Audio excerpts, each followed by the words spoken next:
Unless you're living under a rock, you know that there has been 2 major hurricanes hitting Florida in the past month. So how does this impact the housing market, and how is it going to impact Florida moving forward? Let's talk about it.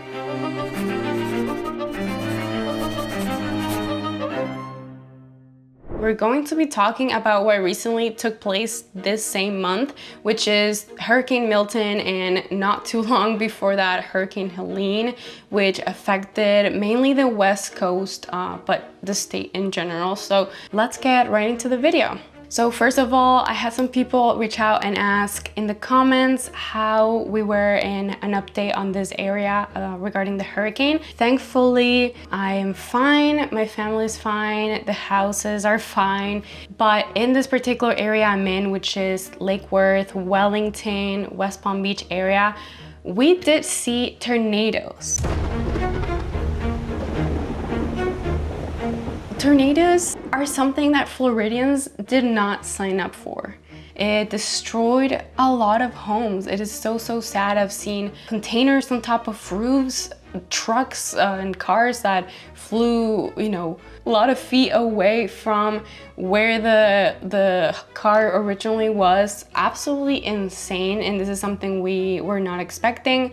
So that's what happened here locally in South Florida. As of the West Coast, we do know that they were greatly impacted. They were just recovering from Hurricane Helene, which makes it so much worse to have to go through it all over again. Some people lost everything. They were working on rebuilding and lost it all over again.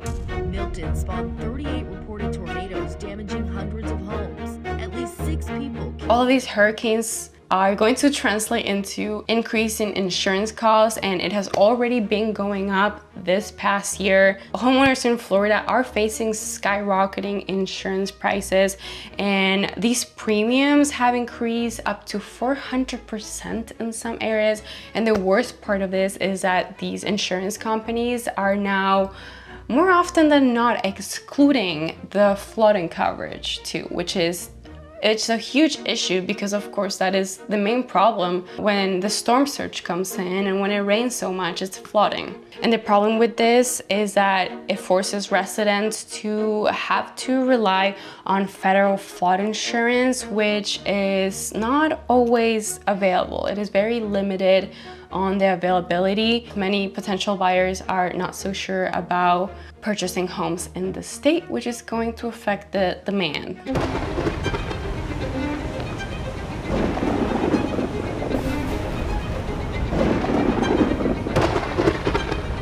So of course, with the frequency and severity of these hurricanes, we have a lot of residents that are really reconsidering their decisions and their plans to continue living in the state. So I did see some interviews done with some residents.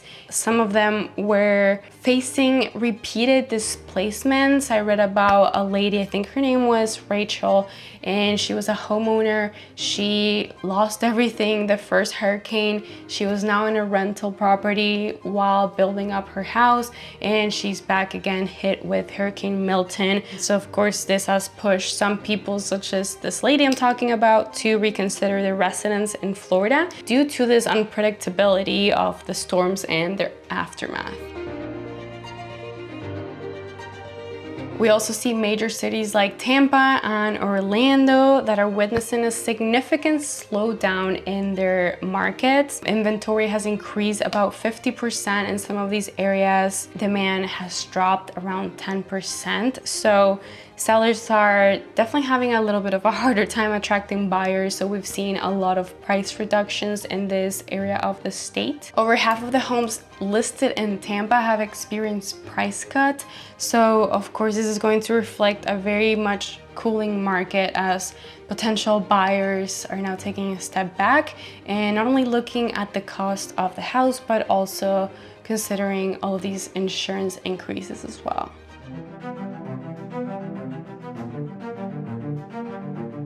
Now, the condo market has also taken a severe hit, especially after the 2021 Surfside collapse. This led to stricter building codes and regulations, which means, of course, costly repairs. Because of that, condos prices have plummeted, and this is not directly impacted with the hurricane, but of course, hurricanes don't make this any better. I was also reading some articles that mentioned something really interesting, which is the investors' pullback. So institutional investors were very predominant in Florida's real estate market, which is the reason why a lot of homeowners or first-time home buyers, I should say, and people that were just normal people like you and I wanting to buy, were complaining about is all these investors that are big corporations buying in cash and not letting locals compete with their offers. Apparently, these investors that we're talking about are now pulling back and retreating. We've seen nearly 5% of home listings in areas like Tampa and Orlando that are from these sellers looking to offload the properties before the market deteriorates any further. And of course, this exit could create a cascading effect, which would only make prices decline even more and further destabilize the market. I really think all of this hurricane impact will definitely scare some people away into leaving the state, which locals won't be too mad about because, like I mentioned earlier, they have been struggling with the high prices and how hard it's been for some people to afford home ownership, especially people my age and even millennials. So it's something that, you know, positive and negative. I read this other article by Fox Business talking a little bit about Kevin O'Leary's thoughts on this, which I thought was pretty interesting. And what he was saying is that despite all of these destructive hurricanes and rising insurance costs, he believes Florida housing market remains strong due to the favorable tax policies and regulatory environment. So he emphasizes that many people, especially from this high tax states like New York, New Jersey, are still going to be flocking to Florida and moving all of their companies over here. We have lived with bad weather forever. What drives Florida is great policy on tax. And then the one thing, Stuart, that matters the most, there comes a point in your life when you're just too old to be cold. Brian Sturhan, on the other hand, he warned of a looming insurance crisis, saying that all of these homeowners facing these premiums was going to further complicate the market. So we definitely have a couple, opposing points of view here, but I do think they're both very valid.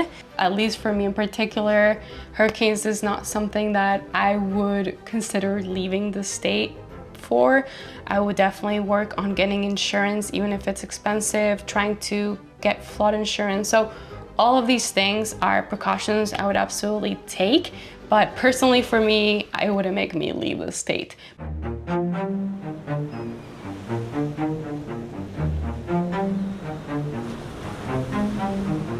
In conclusion, I think we can agree that the impact of these hurricanes, Helene and Milton, on the housing market is very multifaceted, because on one hand, we do have all of these rising insurance costs, we have a cooling market. So while Miami in particular shows resilience when it comes to these storms, other areas of Florida are being more impacted by this, and I think it will affect the housing market. We do see that it's already cooling. We see that there is an insurance crisis, and it could potentially mean that a lot of people don't want to be homeowners anymore. So I think in general, as the situation evolves, it will be crucial for policymakers and community leaders to really address these particular issues regarding the housing market, mainly insurance costs and the high prices. So I think this cooling market might be beneficial for people that have been waiting to buy. We might see prices going down as demand goes down. But again, we've been seeing this the past couple of months without the hurricanes being there. Being an agent, I've seen a lot of properties be on the market for 30, 60 days, which usually was not happening before. this is what I got from doing some research for you guys, looking at some articles, looking at some people have been saying, and of course my personal experience of what I'm seeing in the market right now as of October 2024.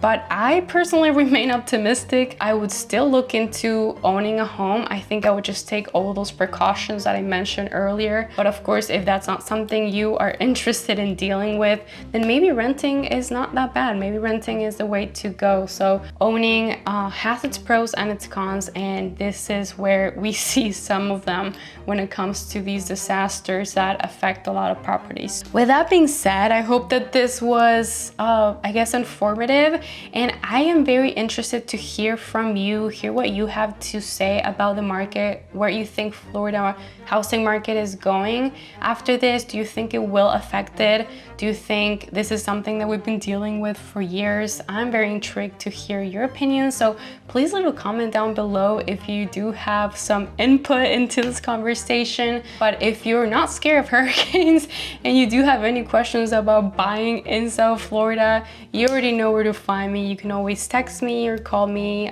or even email me. Thank you so much again for watching, and don't forget to subscribe so that you don't miss out on any future videos, and I will see you next Friday. Bye.